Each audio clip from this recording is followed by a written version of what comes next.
అయ్యండి. నేను ఇప్పుడు ఒక పాతకాలం వంట చూంచుదా. ఈ వంట ఎవరు చేసేదంటే మా అత్తమ్మ వాళ్ళ అమ్మ చేసేది ఎక్కువ. ఈ వంట చాలా టేస్ట్గా కమ్మగా ఉండేది. నేను ఇప్పుడు ఈ వంట చేద్దామని చేస్తున్నా. ఇవి టమాటాలు అండి.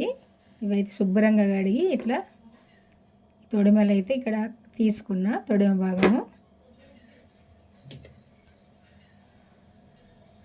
ఇట్లాంటి గిన్నె తీసుకోవాలి. ఇట్లాంటి గిన్నెలు అయితేనే ఈ కూర వండొచ్చు. ఈ టమాటాలు ఇందులో వేసుకోవాలి.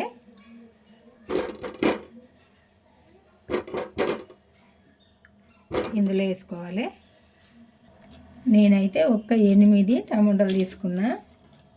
8 టమాటాలకు ఒక 20 పచ్చిమిర్చి తీసుకున్నా.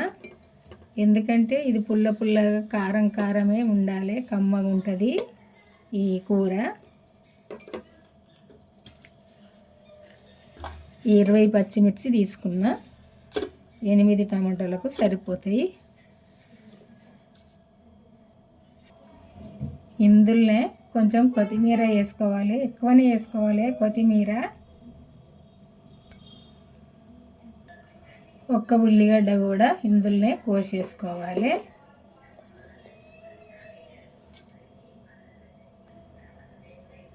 సరిపోనైతే సాల్ట్ వేసుకోవాలి. ఒక చెంచాన్నర వేసిన టేస్ట్ చూసినాక వేసుకుందాము. ఆ అమ్మ వండితేనైతే ఎంత టేస్ట్గా అంటే టేస్ట్గా ఉండేది. నేను ఆమె వండంగా చూద్దు అట్లే వండుదామని అయితే వండుతున్నా. ఇప్పుడైతే పసుపు వేసుకోవాలి ఇందులోనే. ఈ వంట అయితే 40 సంవత్సరాల కింద వండిన వంట. 40 సంవత్సరాల అప్పుడు వండింది. నేను అప్పుడు అంటే ఒకటే రోజు కాదు, ఎక్కువ వండేది చాలాసార్లు. నేను చూద్దు తింటేనైతే చాలా కమ్మగా ఉండేది. ఇక ఇవన్నీ ఉడకాలంటే ఒక గ్లాసు నీళ్ళు పోసుకోవాలి. పోసుకొని అయితే స్టవ్ ముట్టించుకోవాలి.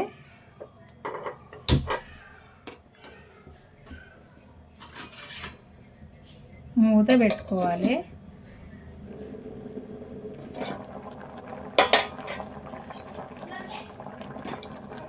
ఇంకా ఉడకాలి. ఈ టమాటాలు మెత్తగా ఉడకాలి. ఈ పచ్చిమిర్చి టమాటాలు. అప్పుడైతే అమ్మ కుండలో పెట్టేది. కుండలో పెట్టి ఇలా చెక్కది గైసారని ఉండేది. ఆ గైసారుతోటే చెక్క ఇట్లా కుండల ఉడికినాక దానితోటి ఇట్లా రుద్దేది. రుద్దితే మెత్తగా అయ్యేది. అప్పుడు ఏంటంటే తోటలే కదా ఈ టమాటాలు పచ్చిమిర్చి అయినా చాలా తీసుకొచ్చేది. దాదాపు కేజీ అన్నీ తీసుకొచ్చేది. తీసుకొచ్చి కొంచెం పెద్ద కుండలో పెట్టి ఇట్లా వండేది. ఎవరన్నా పక్క వాళ్ళు వీళ్ళు అడిగితే ఒకరికొకరు వేసుకునేది. కూరలు ఇట్లా వేసేది. అందుకే చాలా వండేదమ్మ.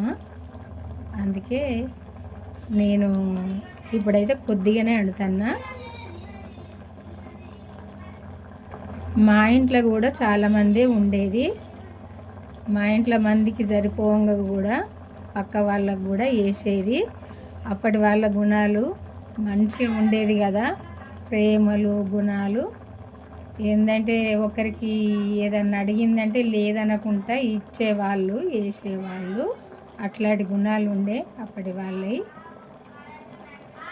ఇంకా కొద్దిసేపు అయితే ఉడకాలి. ఇది ఎసరంతా ఇగ్గాలే.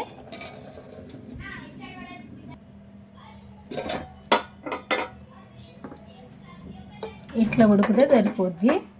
ఇది ఇప్పుడు దీనితో మెత్తగా చేసుకోవాలి.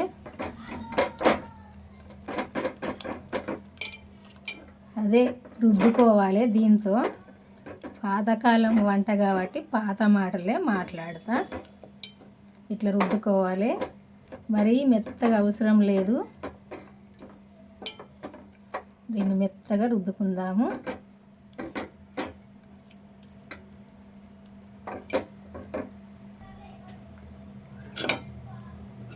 ఇట్లా చేసుకుంటే సరిపోద్ది. నేను ఈ పొడుగు గిన్నె ఎందుకు పెట్టిందంటే ఇట్లాంటి గిన్నెలను అయితేనే ఇట్లా మెత్తగా రుద్దుకోవచ్చు, వెలుపు గిన్నెలను అయితే రుద్దుకోరాదు. అందుకే ఇట్లాంటి గిన్నెలో పెట్టుకొని చేసుకోవాలి ఇట్లా మెత్తగా. అమ్మ అయితే మరీ మెత్తగా చేయలే, ఇట్లనే చేసేది, కమ్మగా ఉండేది, పుల్లగా. నేను అట్లనే చేస్తాను. ఈ మిర్చి దంగలేదు, ఈ టమాటోలు దంగలేదు అని అనుకోవద్దు, ఇట్లున్నప్పుడే మంచిగా ఉంటుంది. ఇప్పుడు ఇది తాలింపు చేసుకుందాము.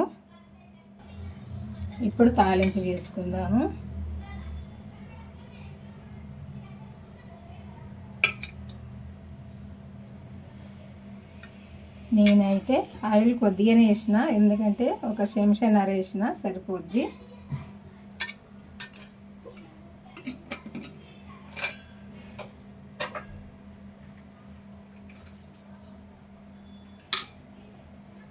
ఇందులో ఎండుమిర్చి వేసుకోవాలి. ఎండుమిర్చిను ఒక ఎల్లుల్లి వేసుకుంటే సరిపోద్ది. ఇంకా తాలింపు ఏం అవసరం లేదు, జీలకర్ర ఆవాలు అవసరం లేదు, ఇవి మాత్రమే వేసుకోవాలి. ఈ ఎల్లుల్లి కూడా ఇట్లా కట్ చేసి వేసుకోవాలి మధ్యలకు.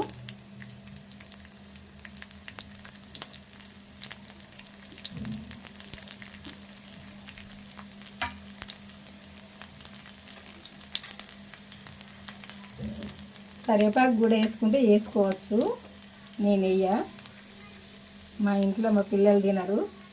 పసుపు సరిపోద్ది.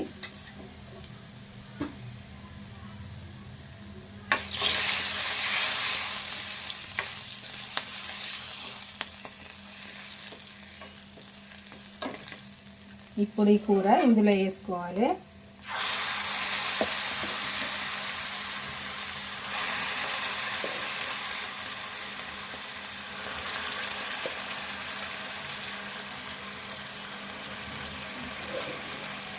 పుల్లగా కమ్మగా చాలా టేస్ట్గా అయితే ఉంటుంది.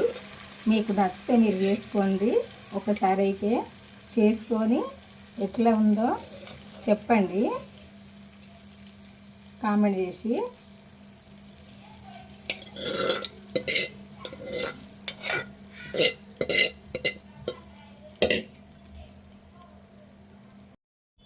చూసిర్రు కదా ఈ పాతకాలం వంట, ఇట్లా వండుకొని తినేది వాళ్ళు. కొంచెం వేసుకుంటే సరిపోని అన్నం తినేది, చాలా టేస్ట్గానైతే ఉండేది ఇట్లా వాళ్ళు వండుకుంటే. నేను కూడా తిందు ఇష్టంగా.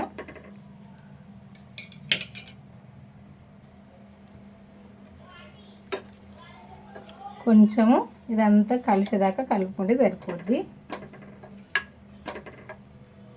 ఇంతే అండి, ఈ వెనకటి వంటలు ఇట్లనే ఉంటాయి.